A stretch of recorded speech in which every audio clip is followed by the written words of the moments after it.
Yeah. Okay. So, yeah, Go ahead, Councillor Spicer, you might know a little bit more about it, because you sit on those IERJ Eastern District meetings, don't you? Not really, no. Oh.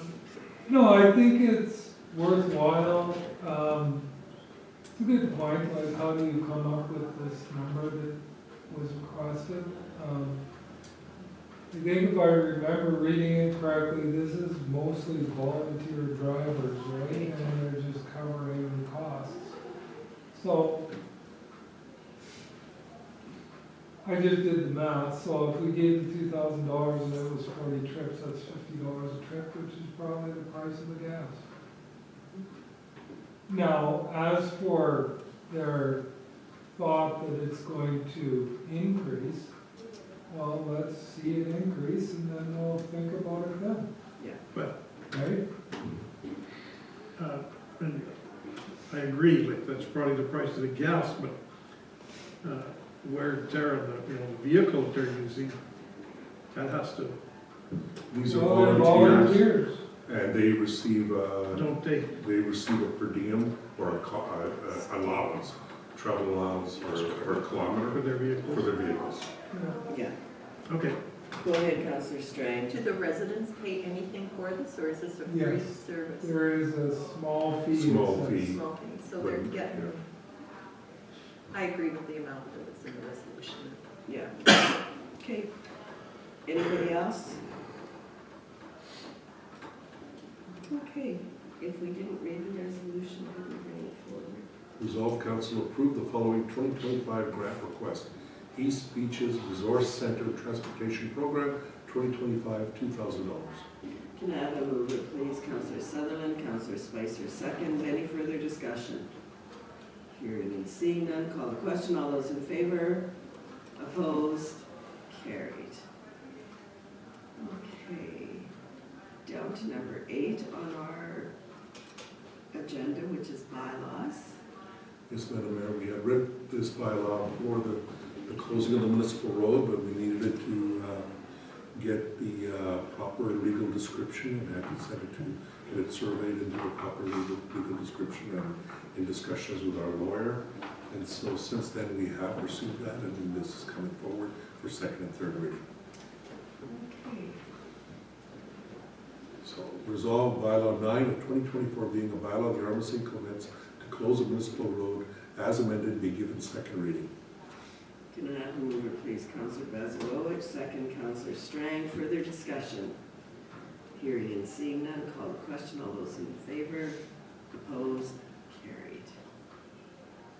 Okay, thank you, Madam Mayor. We can then move on to the third reading. Resolve bylaw 9 of 2024 being a bylaw of the Armstrong Covenants to close a municipal road as amended be read a third time. Can I have a mover, please? Councillor Sutherland, second. Councillor Spicer. Further discussion? One question. Go ahead, Councillor Spicer. It's clarification. So we're closing the whole road, is that correct, or just that portion that's? We're closing the whole road and then reopening the whole road. Okay, so we're closing it now, and then it's gonna be reopened when the subdivision application's completed?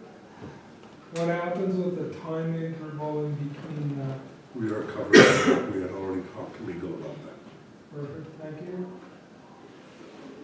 Okay, any further discussion? Hearing and seeing none, I have a mover, I have a seconder. I will call the question. All those in favor? And it is a recorded vote, and that was unanimously passed. Okay, communications for information. Is there anything jumping out at anybody, or Deepak, do you have anything that you want to share with us on these?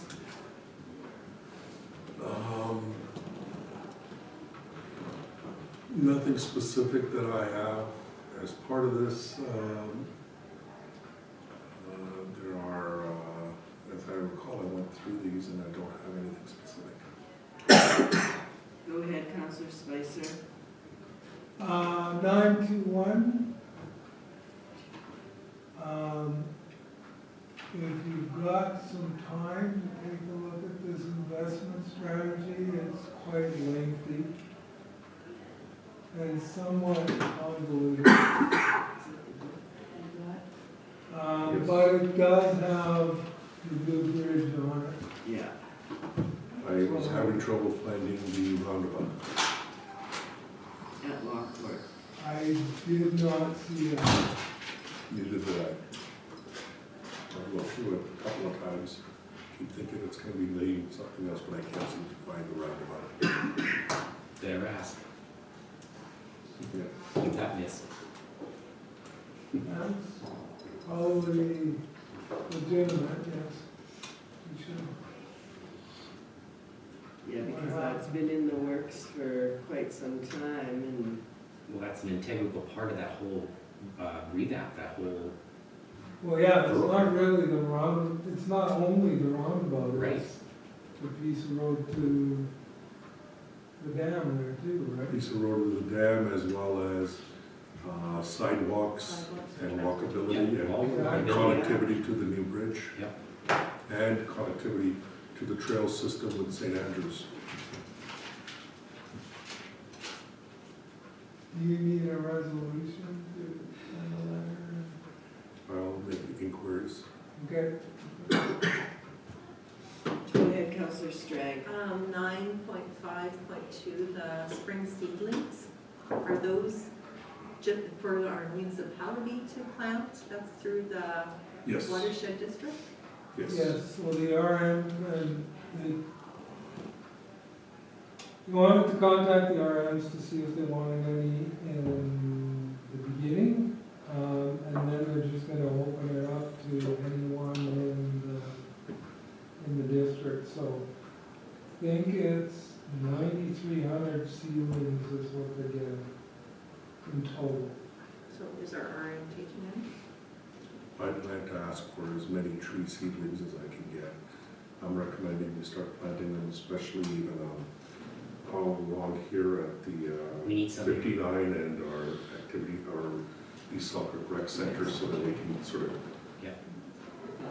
buffer it and beautify it with more seedlings. that whole water plant facing Kitson or facing Kitson. the road here, we've got to do something to make that more. Yeah, Inviting it at an entrance Yeah. into our community. yeah. When we talk ceilings, are we talking like this, or are we talking, There it goes. There's okay, like 6 inches maybe. Yeah, this is us planning for the next 50 years. So could we have a day maybe dedicated to it for our municipality and do a planting day? I don't know. We'll make a request for the seedlings, as many as we can get, and then we can develop a plan. Yeah, go ahead, Councillor Spicer. I would get your request in as soon as possible, We'll put this forward next week. because I think they're opening it up next week. Okay, so we'll get it out this week. Okay. Brendan put a request. for Well, I have the trees. email, you want me to just request? Yeah, tell them we'll take, we've got lots of You land, gotta- so we'll take as many as they will give us. You gotta tell them which trees you Which trees? want. Is there any that, I would say, we need lots of spruce, I know pine, some of them looks like there's willows would restrictions. be worthwhile, poplar, and poplar. Willows will grow fast. cedar, poplar? Spruce, pine, willow, poplar? Yep. That's all of them that are listed there? Yeah, And I know what they don't Glenn's have as gonna much say, 'cause Scotch I- pine and red pine, so No, don't worry about those. and I know what Glenn's gonna say, but I'll let him go ahead, because we were sitting in the same session at the conference. Under the urban forestry plan, it's coming in May. They have 200 different species of trees. And it's slido.com. The number's SCC2025CCE. It's trees too, yeah. And That's they're additional from trees? Ministry? Slido, SLIDO.com. Yeah, SCC 2025 CCD, urban forestry. yeah, that was at the conference. They talked a lot about trees and water and Canopy. canopies. The other And they're option, offering trees? The program will be in May. Yeah. That's what they said. Okay, okay. The other option when you're talking to the watershed district is you might wanna even just ask them about shelter belt time. Because they have a different fund to do that too. Because that's a fairly large area you guys are talking Yep. about. Yep. Like 50 trees ain't gonna put a dent in it. So you might wanna even, like, order the 50, but at the same time, have a chat with them about, Definitely. put an application in for shelter belt. Mr. Orbis has his hand up as well. Unless he's just talking. I think he Go was- ahead, David. I think he was just. No, I'm just waving my hands around, that's all. Sorry. That's okay, not a problem. So is there anything else on the new and other, or info correspondence to bring forward? Okay, if there's nothing else, we'll go into council reports. And I'm going to start with Councillor Lalonde today. Yes, February 19th, just this week, I went with Madam Mayor to the Ledge to meet with Minister, what was his name? of Municipal Affairs? Samard, regarding the 2050 plan. It was a good meeting. We went with Councillor Spicer, myself, the mayor, and Deepak, and we spent, I don't know, half an hour there. It seemed productive, and we said what we had to say about 2050, and we were given information back, and it was good. And that's it for me. Okay, thank you. Go ahead, Councillor Strang. On February 12th, I attended the Red River Nordic Tourism Executive Meeting, and they went over hiring students this year, and they're going through MMS instead of Green Team, which they usually do, so they said they're having a better luck since Green Team, they didn't get anything last year. And then Brendan reported for our RM, and I didn't know we're having a Zoom gardening course on February 27th. But I don't see anything on our website about that.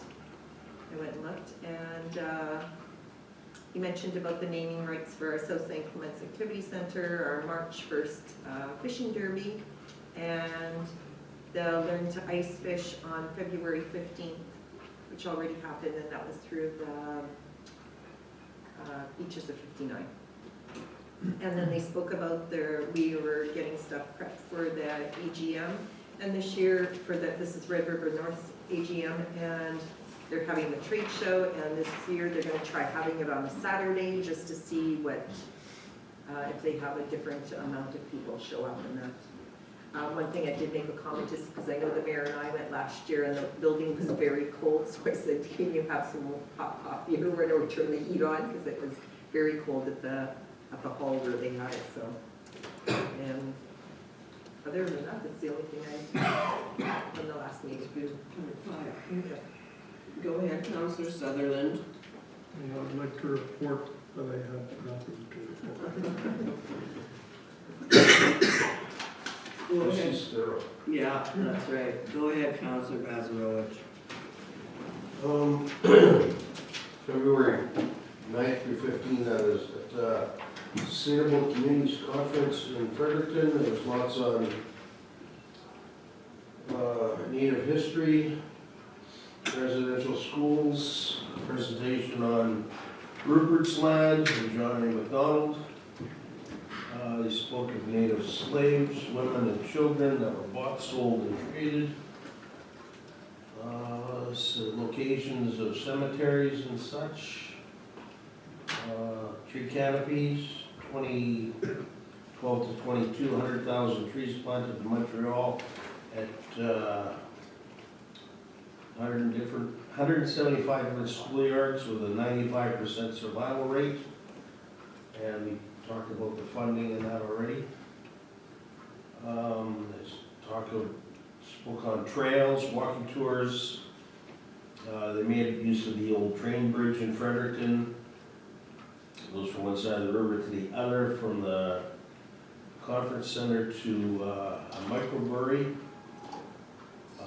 climate change, policies, electric vehicles and hydrogen electric vehicles, green space, mitigation costs versus long-term savings, high efficiency air and water heat pumps are used in heating Toronto, and they're heating the hospitals with human waste. They call it shitty energy. One guest keynote speaker was Tanya Tulsa. Her life history, Native lady, she's got books that she's penned, very interesting. And then they spoke about hydrogen in Sturgeon County, Alberta. They use for refining purposes. They're running some hydrogen diesel blend vehicles. And they're also heating homes and schools with such. Fredericton, they have a snow melt program. They have cisterns in most of their buildings for saving rainwater and snow water. Regrow program, plant restoration, climate resilience, green roof bylaws in both Toronto and Quebec. And we had a keynote speaker, CBC journalist Laura Lynch, and she spoke on climate change, innovation, spoke on 911, various wars, starvation, and of course Mr. Trump. And Alberta is, the city is anti-science and anti-climate change, and they cater to the oil and gas industry. And that's about all I got right now on that. Question? Go ahead, Councillor Boulanger. That usage of septage for heating, are they capturing the methane and burning it, or what are they doing? How are they capturing it? I think they're dehydrating and solid. They're taking the septage and dehydrating it, That's what it sounded like, yeah. and then burning the Yeah, it wasn't gas, it was heat. Okay. Interesting. Well, if they're doing it, like, geez. Well, years ago, they used to say like guys were burning cow patties, eh? Yeah. I don't know. Okay. Well, and I think if we looked, or anybody who wanted to looked on the FCM Sustainable Communities on the website, I'm sure you'd find some of this information, because a lot of the information that's presented, there was a lot of information, good information presented, but I'm pretty sure it's gonna all be on their website. Yeah, they said they were gonna put it up, like a lot of people couldn't stay for the conference, they either got it late or left early because of the storms. So, okay, go ahead, Councillor Spicer. Thank you, Madam Mayor. February 19th, I attended the minister meeting that Councillor Boulanger reported on. Also had a Red River Planning District meeting, that was a regular meeting. February the 20th, we had a Northeast Red Watershed District meeting. We have already talked about the trees. The other interesting or important piece of information is we passed the levy for this year. It's going to be the same as last year. So you'll be getting Just received the email today. notification. February the 20th, we had a Gaynor Family Library meeting. That was a regular meeting once again. They are audited financial statements are done, so they just need to be signed, so you'll be getting those soon. We did have a small loss for last year. I think it was $8,200 or so. And that's mainly because we budgeted not to be taking over the space, and then we did. So we didn't really, there were expenses involved with that, but actually there was more rentals. So it almost made up for what the cost difference was. And February 24th, Manitoba Association of Watersheds, we had an onboarding meeting, which we talked about their 150 pages of policy they use, so. As well as the basics of what it is to be a board member and so on and so forth. I will likely be attending those meetings virtually because they're on the second Tuesday of the month. So their meeting starts at 10, so I'll probably just come here as I'm coming to a council meeting. I'll attend their meeting and then come into our meeting in the afternoon.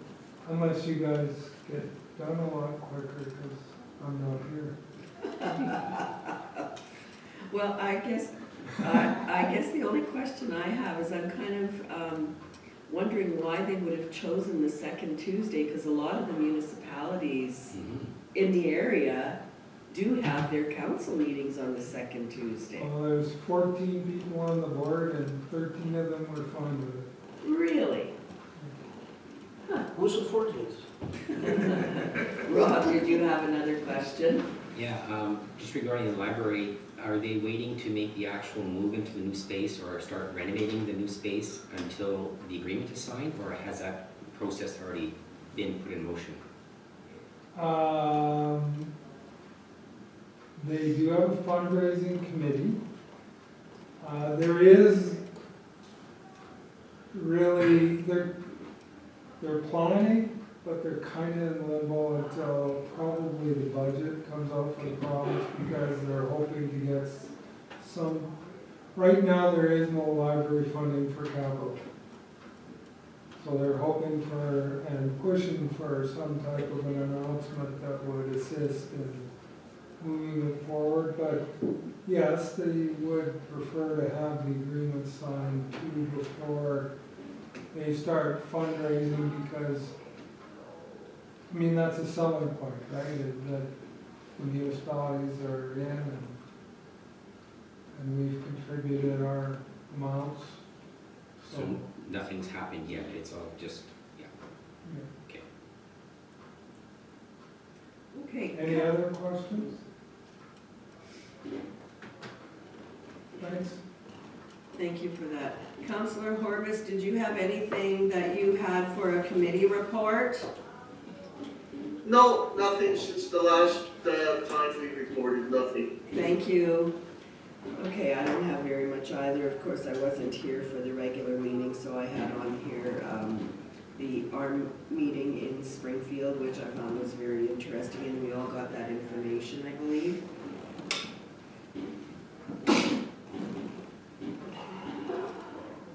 Then, of course, I was at the Sustainable Communities Conference, which Glenn reported on quite in depth. I found it very, very interesting. There were a lot of good sessions, almost in some instances too many sessions. Like there was one there that there were 3 of them that I wanted to go to, and then you kind of have to choose one because there's no repeats. So it was very good. The weather was not the greatest, and I know that a lot of people got stranded and didn't get home when they were supposed to get home. Touch wood, I was fortunate. I was only about an hour and a half late coming home that Friday night. So. And the other thing, I just put here, all in all, the conference and social events were very well put together. So there was a lot of intermingling and a lot of opportunity to talk to your neighbors and talk to people from other municipalities, so, which was very good. Scott reported on RRPD. The meeting with Minister Samar, 2 of you already spoke on that one, but I just put here some of the, with the previous plan, some issues were density targets and population projections. The minister advised that the province is working toward public consultation and working with all municipalities to move the plan forward in some form. It's not going to be what it was, but it will be moving forward. And then on the 20th, I did have the WMR Capital Planning Region meeting. Minister Samard attended that meeting and brought greetings.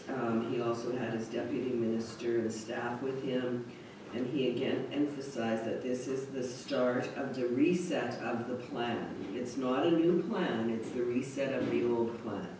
He emphasized the province is willing to work with the municipalities and is committed to regional planning. Bill 4 is intended to look at land use and guide growth in the capital region. We need trust and respect from all.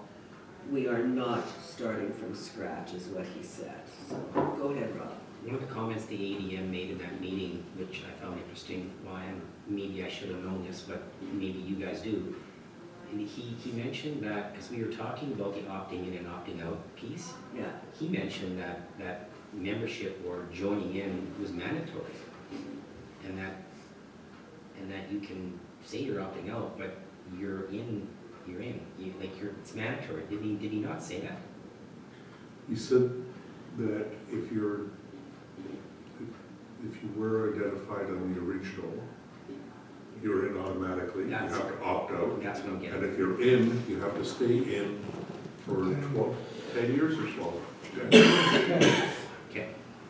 Good. yeah, see, and I think there's gonna be a lot of public consultation, and I guess the part that frustrates me a little bit is that if you opt out, are you able to opt back in? And yeah, but what does that take? Like, can you just jump in because there's money on the table from the feds for granting or for different programs? Like, that part has to be looked at, in my mind, very closely. Like, you have to have a very good reason for not so much opting out if you want to, but if you want to jump back in, like, why do you want to jump in all of a sudden? He said, when we brought that up, he said, when the train gets in motion and someone wants to jump back on, we're not gonna have a problem with hoisting them back on, because they wanna be inclusive. So I get what he said, but it doesn't really answer your question. No, Yeah. no, so, Okay, thank you.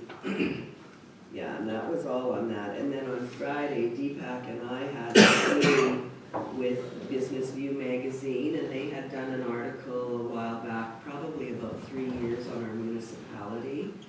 And they're doing another article, so this was a Zoom interview with the magazine, and they'll be doing another article on the RM, and they're gathering information on what we have in the RM and what we have planned for the future. And that's all I have. Which one was that, Debbie? Which magazine? Business View magazine, When did they do the last one? well, 3 years ago, I thought. 3 years ago. Okay. Interesting. Yeah. I know they've done it on, they've had done an article on St. Andrews, I know they've done one on Springfield, and, So they'll be talking to. well, they talked to both of us on Friday, and once they have the article all put together, they'll forward it to us to review it and make changes as required. The administration has to send some photos and kind of plans of what we're doing, so. Just knowing what we have going on, I think the article would be quite an interesting read to me. Yeah, It's a lot about collaboration. Yeah, yeah, okay. and that's all I have, so I'll turn it over to you, Deepak. Okay, well, I have several reports to discuss with you. So first one, let me just make sure that I can share it with Councillor Corbus as well. And so we'll start off with my CAO meeting, regular report. So St. Clements Activity Center, the construction timeline continues to be achievable, and the revised date for substantial completion of May 23rd is looking very promising. We've got more of a detailed update with pictures that I'll discuss later, but the St. Clements Activity Center seems to be going smoothly. The only thing I wanted to add for council was that we were looking at it sometime in February, we'll probably look at sometime in March, and we'll coordinate with council to do a sort of a walkthrough. We were going to do in February, and then after some further discussions with our project manager, it made more sense to bring council there when the walls are a little more complete, so everybody can see on the inside the kind of layout that we're looking at and so forth. As you'll see from the pictures today, quite a bit of it has been done, has been completed on inside, and it's progressing quite well. The various other DFA projects are complete, and the costs have been submitted to the province for them. And discussions are happening with the province right now in regards to the cost recovery. We are still awaiting provincial decisions on the DFA requests submitted for the 2024 heavy rains and spring thaw that we've encountered that have an impact on many of our roads. We've been checking with the other RMs, no one has received anything. AMM has continued to push for it. but we haven't seen any other changes to that yet. If something doesn't happen, then we'll have to look at possibly capital costs associated with some of the works that may need to be fixed that we've been waiting on DFA funding for. Number 3, the Arm of St. Clement's new citizen request management solution, which was to streamline our municipal service requests, has been implemented, and it was a soft launch in January. We're moving forward in February. We've made certain changes, and we'll continue to enhance that service. I'm going to demonstrate a bit of it today. The system was enabled automated routing, automated responding, and request for service. The administration is also exploring moving now to the enterprise version, and we'll be bringing a report back to council.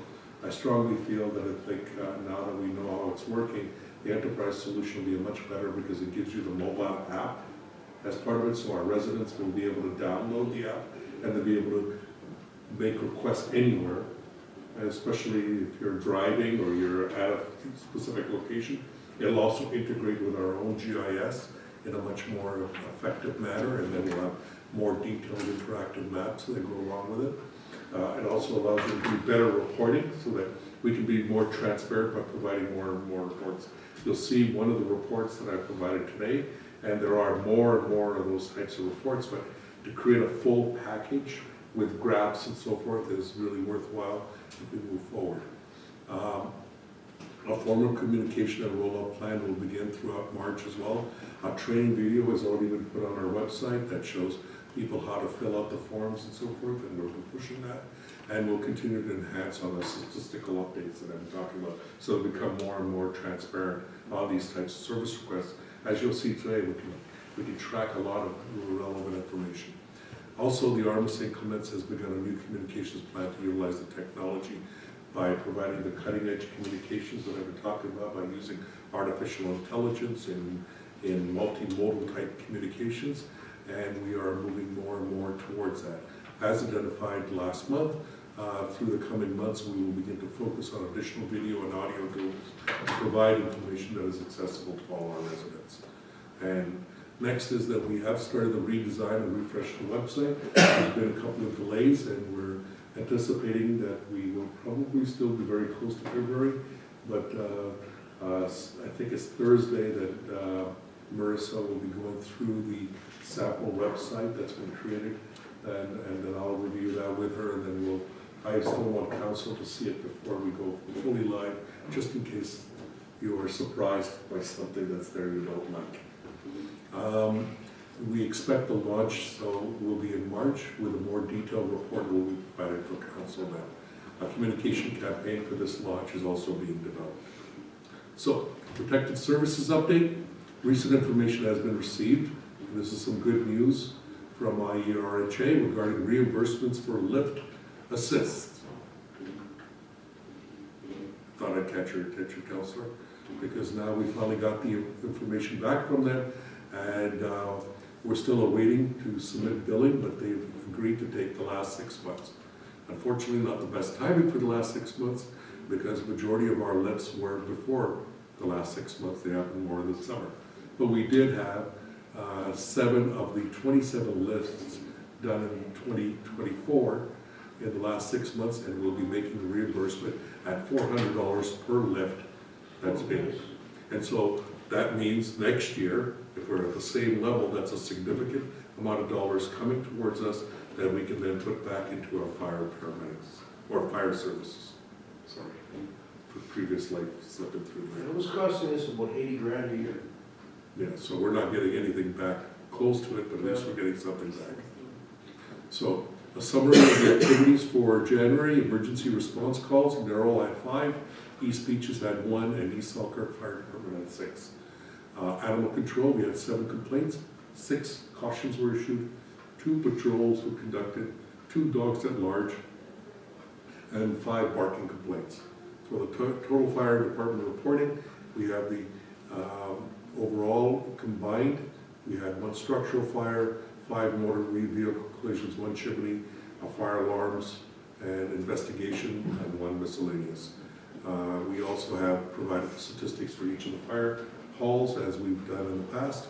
And then moving on, to our citizen request management system, which is our service traffic monthly activity for January.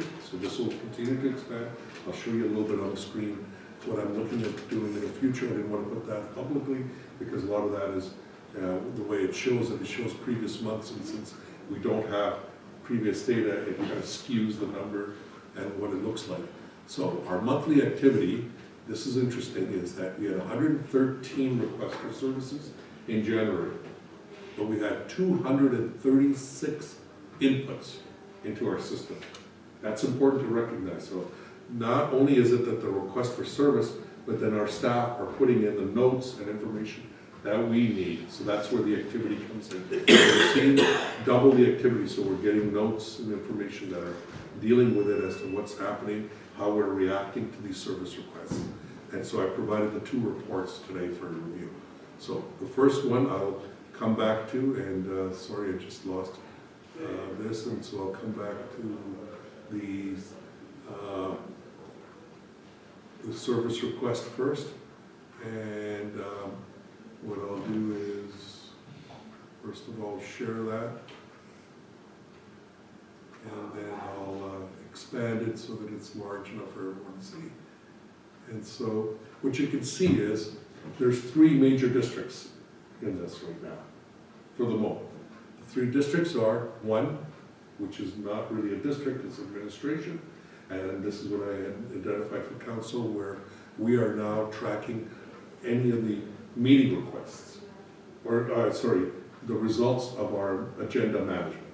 So when an agenda is established by council, that you go through, and then certain things have been identified, such as ordering shelter trees, shelter belt, and so forth, those become tasks, and people are assigned, and then we can track them. So every month we'll be able to track, which means management can track, and then we have a commitment to making sure that those things get done. This way we'll know that those things are done. So out of this, from last month in 2025, we have 25 specific task items that were assigned to staff as a result of our meetings in 2025, in January. Those tasks were in administration, recreation, and they're some are very straightforward tasks, but it's an opportunity to make sure that they get completed and they're resolved. Anything from sending a resolution forward to someone when council has passed a resolution, to certain finance tasks or communications tasks that need to be completed, or anything that was assigned to public works. As you can see, which ones are open, which ones are closed, and then we can sort of go back and verify. And so my intent is that every month, as we get more and more used to the system, is to go back and verify why anything is outstanding, and if something does stay outstanding, then we can deal with it. Now we get into the districts. So we got Ward 1 and Ward 2 as our 2 districts. So in Ward 1, we had a total of 17 requests. In 17 closed, we have 1 in progress, and for a total of 18 requests that we're seeing. From cart missing, sanding, additional cart billing, damaged cart, and so forth. Okay, so that means 25 were administrative requests out of the 113, 17 were from Ward 1. The remainder were in Ward 2. And as you can see, there are missed pickup, anywhere from service requests, no clear requests. So it gives council an idea, and it gives us an idea of what we're sharing with our public as well, right? So now this is working towards that mode of transparency we've had multiple discussions on that council wants to see with our residents and to provide it. So we had a request, somebody asking about burning in January. So, you know, what was that? We can look into more detail, but it gives you an idea of what's happening and how they were closed. And so there are still some open, as you can see, and I've asked Tyler to follow up on all of those. Why are they open? In some cases, some of them are open, and we aren't positive that they've been dealt with accordingly. So that gives us an understanding of our report. I'm going to come back to this a little bit later, and so that's our service request report. I'm going to come back to the service request in a few minutes, but let me get back to our activity center for our St. Clements Activity Center update. So what we have is, let me just do the share here. And so in the St. Clements Activity Center update, what I wanted to show you was so, as mentioned, we're excited that everything seems to be going, and we're going to be meeting the May 23rd completion date. This is what we're sharing publicly. Here's an example of the work that's being done already. As you can see inside, much of the wall work, some of the works have been completed. Framing has begun to occur for various rooms, as I recall, and I'm somewhat guessing because I didn't take the pictures, but I think this is the mezzanine part inside the gym area that we had. And as you can see, there's like a little mezzanine over there, but then there's separate rooms set up in here. That was part of it, that some of that is the kitchen area, possibly bathrooms that are there, as you can see. And you can begin to see how this looks like the multi-purpose room, from what I could tell by the windows and so forth, that we were gonna have that special service room. And as you can see it, how it would look, and the amount of natural light that's gonna flow in, and the kind of the beam structure and openness that we're looking at. You can see that these will be all those windows with that discussion that we've had with council, and that's the gym area. As you can see how large it is and how expansive and open it'll look, and what it'll look like from the outside and the inside. There will be windows here for people to sit outside to look at somebody going inside and so forth. We've also started the fit and design work. So we've got the wood floor in the gym, we've got the concrete on the outside, fireplaces, all those kinds of things. And so that design work is occurring today as we speak. So that's our St. Clement's Activity Center. So lastly, what I wanted to show you was our Q alert. And so here's an example. So when I go into this, and I go in here and I go, my monthly report, I can produce a monthly report at any given time. This tells me right away, immediately, a Q alert. And so I have to tell you right now, this, compared to the previous service tracker, was very difficult to do this. That's why I want to move to the enterprise, because we can do a lot more customized solution. With this, there's an advantage. I can take a look at all of these and be a little bit more up to speed on what's happening with all the various service requests that are coming in. So as an example, I can take a look at it and say, oh, miscellaneous question, what's this about? And I can see the tracking, where it was created, why it was escalated, why it wasn't, then I can ask some questions, why it wasn't dealt with. Looking for regards to equipment rental tender. Want to know if there was any possibility, so I can look into more details on that particular one. If I take a look at some of the other ones, like damaged culvert, you'll see there were, it was sent out, an email was sent out and was closed. Another one could be such as missed road clearing. So service request came in on the 27th. On the 28th, Chris resolved it and said it was widened because somebody was complaining about the road. And came back to the office and inquired about why her section was not plowed on both lanes. Notification of the service request was sent, also escalated to administration, and then Chris completed the work associated with it. So I get an idea of who's managing, who's dealing, and then we can start, as we begin to use this system more and more, we'll refine. We'll also have better timelines that are predefined, saying we expect a resolution to this type of request in a certain amount of time, and we can track it. What you can see in some cases, as an example, what can we do? Water meter, yeah, here's an example of many people touching it, from Rose to Debbie to Cheryl to admin and finally to Arlita. So we could track what's happening. This helps us to also get a better handle on our own systems and procedures if we need to modify them in the future. So my hope is some of that becomes more and more widely available so that council can feel confident not only in the system, but also in ability to be able to search that system and be able to get that type of information. So you say something's happened, we'll be able to call into the office and you know that there's some detailed information related to that should be able to give you an answer. And this is all the various applications just for last month. I can, of course, turn that and modify that report to do it for this month. So I could edit it, and where I've got it from January 1st, I can say from February 1st to February 28th, and show results, and these are all the ones that just came in this month. I can sort it by creation date, and I can go to the latest one. Well, the latest one that we received is a damaged cart on the 25th, today. So as you can see, there's a lot of advantages of a system like this, because I can then track that, and it says service request, Debbie had already prepared an email, and then that went back to that individual, so somebody says, well, I wasn't contacted, we have proof. What happened, what we did, and what we didn't do. So it's all both on accountability on all sides. My hope is that we'll get to the point that when we get to it, we get into this type of reporting that you see on the screen, so that you can see comparisons, monthly activities, our most submitted request types, request counts. This is the kind of information that we begin to become more transparent with this information in this type of a format available.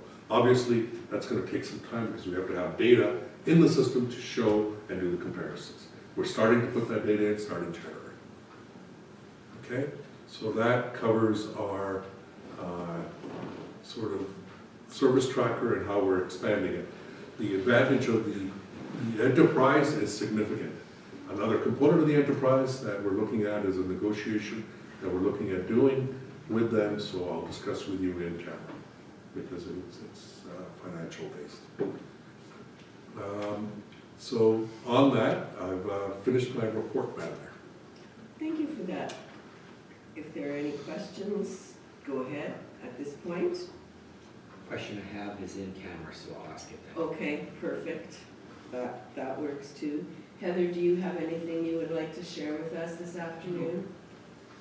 Okay, so I am now going to ask if there's nothing else. I will now ask for a resolution for council to move in camera, please. Resolve council recess the regular meeting and go into in-camera to discuss legal and personnel issues, and further be it resolved that all matters discussed are to remain confidential as per section 83(1)(d) of the Municipal Act.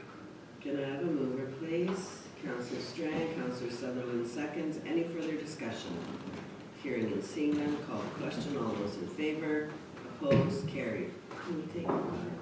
Yep, you take 5 minutes.